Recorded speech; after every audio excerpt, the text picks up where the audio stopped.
जय माता दी। आपका अपने चैनल आचार्य डी शर्मा पर हार्दिक स्वागत है और सबके लिए मंगलम कामना करते हुए कल के रोचक विषय को आगे बढ़ाते हैं।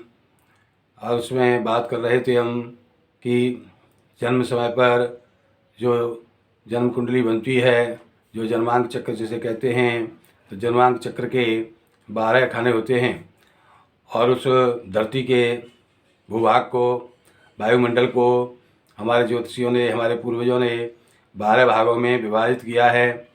इसी प्रकार से उस एक एक भाग के लिए हमारे जीवन को भी, व्यक्ति के जीवन को भी 12 भागों में विभाजित किया है। अनेक तरह की जीवन में जो भी मन की, धन की, शरीर की, भाई बहन की, सुख की, भूमि भवन भान की, माता की, पिता की, रोग की, ज्ञान की, पत्नी की और अनेक प्रकार के कष्टों की, भाग्य की, कर्म की, लाभ की और खर्च की, इस तरह से 12 प्रकार की समस्याएं, 12 प्रकार की जो हमारे जीवन की घटनाएं होती हैं, उनको वह इसे एक एक भाग में निर्धारित किया है। और इसी प्रकार हमारे शरीर के जो है 12 हिस्से करके एक एक हिस्से के एक एक अंग को एक एक भाग में निर्धारित किया है। तो कल तक हमने आपको बताया कि एक भाग में, पहले भाग से क्या, दूसरे से, तीसरे से, इस तरह 7 भागों का हमने बताया कि किस क्या क्या आप विचार करते हैं, किन किन बातों का विचार किया जाता है। आज बात करेंगे 8वें भाव की, कुंडली के जन्मांक के 8वें भाव से क्या विचार किया जाता है। तो 8वां भाव आयु का होता है, मरण का होता है, विधि, मरण की विधि क्या होगी, पाप पुण्य का होता है, अनुसंधान का होता है, शरीर के अंग में अंडकोशों का होता है, विदेश यात्रा का, बड़े मामा की स्त्री का, माता की बड़ी बहन का, पति का होता है। और इस प्रकार से नुकसान का, ये नाश का भाव होता है इस भाव से। और इसके अलावा भूगत द्रव्य, लॉटरी आदि से आकस्मिक धन लाभ का भी होता है। ये जल यात्रा का है, ससुराल से लाभ कितना मिल सकता है, चिंता का है, शत्रुओं का है, गुप्त रोगों का है, विकारों का है, स्त्री लाभ का है, सर्पादि ध्वंस का है और आयुष्य आत्मघात का है, यानी जो आत्महत्या करते हैं उससे संबंधित इसी भाव से विचार किया जाता है। कोई व्यसन जो लग जाते हैं उनका है, विदेश यात्रा का है, ऋण का योग है, ऋण की प्राप्ति या ऋण का कितना रहेगा ऋण आपके ऊपर, तो इस प्रकार से संकट का है। और अभी बात करते हैं 9वें भाव की। तो 9वें भाव से जल यात्रा, विदेश वायु यात्रा, धर्म पाप पुण्य आदि का विवेक का विचार करते हैं, उदारता का करते हैं, दान दैविक शक्ति का, मंत्र यंत्र साधना का है, पर्यटन का है, पौत्र सुख का है, शील का है, संतोष का है, संपन्नता योग भोग का है, योग का है, भाग्य के विकास का है, अधिकार का है, उच्च शिक्षा का है। और इसके अलावा 9वें भाव से धर्म का है, शुभ चिंतन का है, भाग्य का, पिता का है, राज्य की कृपा का है, गुरु का है, अपने देश की यात्रा का है, पिछले जन्म का है, भूतकाल का है और पुण्य का विचार करते हैं। स्त्री के छोटे बहन भाई का है, पति के छोटे बहन भाई का है, छोटे भाई की स्त्री छोटी बहन के पति का है। इस प्रकार से 10वें भाव से विचार करेंगे हम कि शुभ और अशुभ कर्म व्यक्ति जो करता है उसके कर्मों का है, यज्ञ का है, यज्ञ कर्मों का है, घुटनों का है, राज्य का है, शासन सत्ता का है, उच्चता का है, पिता का धन पिता के धन का है, सास का है, जो रिश्ते में सास होती हैं, छोटे भाई की आयु का है। और इसके अलावा 10वें भाव से हम विचार करते हैं पिता के रंग रूप और वृत्ति का है एवं पात्रता का है, गुण स्वभाव का है, आयु का भी इससे विचार कर लेते हैं, उत्कर्ष का है, मान सम्मान का है, उच्च पद प्राप्त करी गए, राजयोग का है, सत्ता अधिकार का है, नौकरी का है, स्वतंत्र व्यापार का है, धंधा है, पिता का सुख मिलेगा कि नहीं, कर्म सिद्धि का है, मान हानि का है, जन जीवनी स्थिर का है, अनुशासन का है, पद प्रमोशन का है, राजमान्यता का है, परीक्षा में उत्तीर्ण होने न होने का है, वैभव उपजीविका का है। इस प्रकार से विचार करते हैं।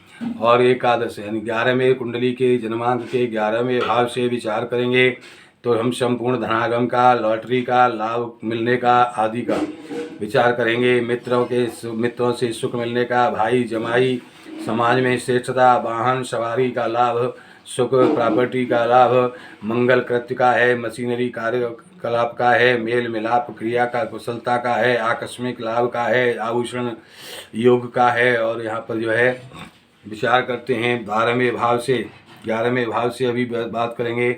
आमदनी का है, बड़े बहन भाई का है, टांगों का है, परोपकार का है, पुत्र वधू का है, पुत्र पुत्री का पति जो होता है उसके भाव का है, उसका है, माता की आयु का है, पिता के छोटे बहन भाइयों का है। अब बात करते हैं 12वें भाव, कुंडली के 12वें भाव से क्या क्या विचार करते हैं। तो यहाँ पर व्यय का है, खर्चे का, नींद का है, भोग का है, पाँव का है, बाईं आँख का है, पुत्र पुत्री की आयु का है, पिता की आयु का है। और इसके अलावा बाएं नेत्र का, दूर यात्रा की विचार का है, व्यसनों का है, दुराचरण का है, कारावास का है, दंड मिलने न मिलने का है, गुप्त शत्रुओं का है, अपव्यय का है। और यहाँ पर ऋण का यहाँ पर विचार कर लेते हैं। ऋण का है, अपघात का है, कलह का है, अच्छी बुरी व्यय व्यय विचार का है, अच्छा बुरा व्यय होने का है, और मुकदमा का है, शत्रुत्व का है, द्रव्य हानि का है, अपयश का है। इस प्रकार से हम इन 12 भावों का विचार करते हैं। और अब आपको चलते हुए जल्द बता देते हैं कि पहले भाव में कौन ग्रह इसका मालिक या कारक होता है। तो पहला भाव जो है उसका कारक ग्रह यहाँ पर सूर्य होता है। और यहाँ पर मिथुन, कन्या, तुला, कुंभ ये अगर रही राशियाँ हैं तो वो राशियाँ यहाँ पर बलवान होती हैं और इसको केंद्र कहा जाता है। दूसरा भाव जो होता है इसमें गुरु कारक होता है। मंगल यहाँ पर नेष्ट होता है, मंगल और दुखदायी होता है। और इसको जो है खान पीन, अभिरुचि तथा आकस्मिक धन, खट्टा लाचरी के विचार भी इससे किया जाता है। तीसरे भाव का कारक ग्रह मंगल होता है और भाव संज्ञा उपचय होता है। और पंच जो है चौथे भाव का कारक ग्रह वहाँ पर चंद्रमा और होता है और बुध भी होता है, लेकिन बुध अकेला यहाँ पर जो है नेष्ट होता है और इसकी केंद्र संख्या है, यानी कि इस भाव को केंद्र कहते हैं। पाँचवें भाव से जो पाँचवें भाव का कारक ग्रह गुरु है और लेकिन अकेला गुरु यहाँ पर जो है विफल होता है, फल देने में असमर्थ होता है। और इसकी जो है त्रिकोण संज्ञा होती है इस जगह की। छठवां भाव जो होता है कुंडली का, उसका कारक ग्रह शनि और मंगल होता है। ये दो ग्रह होते हैं। शुक्र यहाँ पर अगर है तो नेष्ट होता है, खराब होता है शुक्र, और इसकी त्रिक भाव संज्ञा होती है। सातवें भाव का कारक ग्रह शुक्र होता है और शनि यहाँ पर नेष्ट होता है और भाव संज्ञा इसकी केंद्र होती है।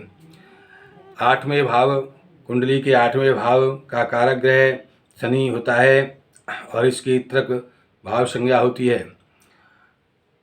नौवें भाव का कारक ग्रह सूर्य और गुरु होते हैं और यहाँ पर त्रिकोण संज्ञा भाव की होती है। 10वें भाव के कारक ग्रह मंगल होते हैं और गुरु, सूर्य, बुध, शनि भी होते हैं, इसकी केंद्र संज्ञा होती है। और 11वें भाव के कारक ग्रह गुरु होते हैं और इस भाव की उपचय भाव संज्ञा होती है। 12वें भाव के कारक ग्रह शनि ग्रह होते हैं और इनकी जो है भाव की त्रिक संज्ञा होती है। इस प्रकार से हमने आपको बताया कि ये 12 भावों से हम क्या क्या विचार करते हैं और यहाँ के कौन ग्रह कारक हैं। अगर वो ग्रह वहाँ पर विराजमान हैं या उस ग्रह की उस अपने भाव पर, कारक भाव पर उसकी दृष्टि है तो निश्चय ही उसका सुफल प्रदान कराते हैं। और हमेशा लग्नेश जो है चाहे जहाँ जैसी स्थिति में हो, लग्नेश जो है शुभ कारक, शुभदायक ही होते हैं। यानी पहले भाव के जो मालिक होते हैं वो जो है हमेशा शुभदायक होते हैं कभी भी। तो क्योंकि शरीर का मालिक अपने शरीर को कभी नुकसान पहुंचाने की बात विचार नहीं कर सकता है, इसलिए लग्नेश हमेशा शुभदायक होते हैं। इस प्रकार से हमारे प्रोग्राम को सुनें, समझें और उसके अनुसार अपनी कार्य योजना बनाकर चलें तो आपको निश्चय ही लाभ होगा। हम आपको आगे धीरे धीरे कुंडली बनाना सिखाना, देखना सिखाएंगे और आप अपने जीवन का, अपनी समस्याओं का समाधान करने में जो है सफल होंगे। हमारे प्रोग्राम इसी तरह पाने के लिए हमारा चैनल आचार्य ऋषि शर्मा को सब्सक्राइब करें, लाइक करें, शेयर करें और शेयर करके पुण्य प्राप्त करें, पुण्य अर्जित करें, पुण्य को इकट्ठा करें। और किसी भी प्रकार की ज्योतिषीय समस्या के लिए हमारा समाधान नंबर 8630379775 को नोट करें। जय माता दी।